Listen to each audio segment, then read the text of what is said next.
ഇന്ന് നമ്മുടെ കൂട്ടുകാരുടെ ഹെയർ റുട്ടീൻ എങ്ങനെയാണെന്ന് ചോദിക്കാൻ പോവാണ്. ഏഞ്ചൽ ഈ ഹെയർ ഒക്കെ വളരെ കഷ്ടപ്പെട്ടാണ് മെയിൻറ്റെയിൻ ചെയ്യുന്നത്. കാരണം നമുക്ക് ഏഞ്ചലിനോട് ചോദിക്കാം എങ്ങനെയാണ് മെയിൻറ്റെയിൻ ചെയ്യുന്നത്. ഏഞ്ചൽ പറയൂ, എന്താണ് താങ്കളുടെ ആ ഒരു രഹസ്യം ഈ മുടിയുടെ? പറ. ആദ്യം നമ്മൾ നന്നായിട്ട് ഓയിൽ ഏതെങ്കിലും എണ്ണ തേച്ചാൽ മതി. വീട്ടിൽ നിന്ന് കാച്ചിയ എണ്ണയാണ് ഞാൻ ഉപയോഗിക്കുന്നത്. അത് കഴിഞ്ഞിട്ട് അത് മൈൽഡ് ആയിട്ടുള്ള ഷാംപൂസ് യൂസ് ചെയ്യാൻ. ഏതായിരുന്നു ആ മൈൽഡ് ആയിട്ടുള്ള ഷാംപൂ? അത് നിങ്ങളുടെ ചോയ്സ്. അത് ചിലർക്ക് യൂസ് ചെയ്യുന്നത് പറയൂ. ഞാൻ ധാത്രി യൂസ് ചെയ്യുന്നു. ധാത്രി കുറച്ചു നേരം മുന്നേ ക്ലീനിങ് പ്ലസ് ആയിരുന്നു ഗൈസ്. അതായിരുന്നു അനുവിന്റെ വീട്ടിൽ കാറ്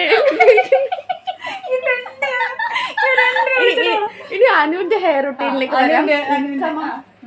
ആദ്യം തന്നെ ഒരു മൈൽഡ് ഷാമ്പൂ എന്നിട്ട് ഒരു 50 മിനിറ്റ്സ് വെക്കണം. അത് കഴിഞ്ഞിട്ട് അത് കഴിഞ്ഞിട്ട് നമ്മള് ഷാമ്പൂ ഒരു മൈൽഡ് സൾഫേറ്റ് ഫ്രീ ഷാമ്പൂ ഉപയോഗിച്ചിട്ട് തല കഴുകണം. Sulphate free. കുറെ പേര് ചോദിക്കുന്നുണ്ട് ഏതാണ് സൾഫേറ്റ് ഫ്രീ, ഏതാണ് സൾഫ്യൂരിക് ആസിഡോ അതാണ് തിന്നുന്നത്. എന്നിട്ട് നമ്മൾ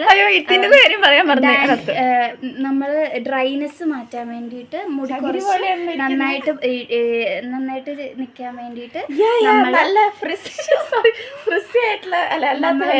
ഒരു കണ്ടീഷണർ യൂസ് ചെയ്യണം. അത് സ്കാൽപ്പിൽ യൂസ് ചെയ്യാൻ പാടില്ല. നമ്മുടെ ഹെയറിന്റെ ഈ തുമ്പത്തൊക്കെ ഷാപ്പുവിന്റെ പേര് കിട്ടി. എനിക്ക് നല്ലൊരു ഹെയർ ഗ്രോത്ത് ഡിഫറൻസ് ഉണ്ടായിരുന്നത് ഞാൻ സെന്റ് ബൊട്ടാനിക്കലിന്റെ ഷാമ്പു യൂസ് ചെയ്തപ്പോഴാണ്. നല്ലപോലെ ഗ്രോത്ത് കൊളങ്ങ വരെ ഉണ്ടായിരുന്നു ഏഞ്ചലിന്റെ മുടി. പിന്നെ ഞാൻ കട്ട് ചെയ്തു. എനിക്ക് മെയിൻറ്റെയിൻ ചെയ്യാൻ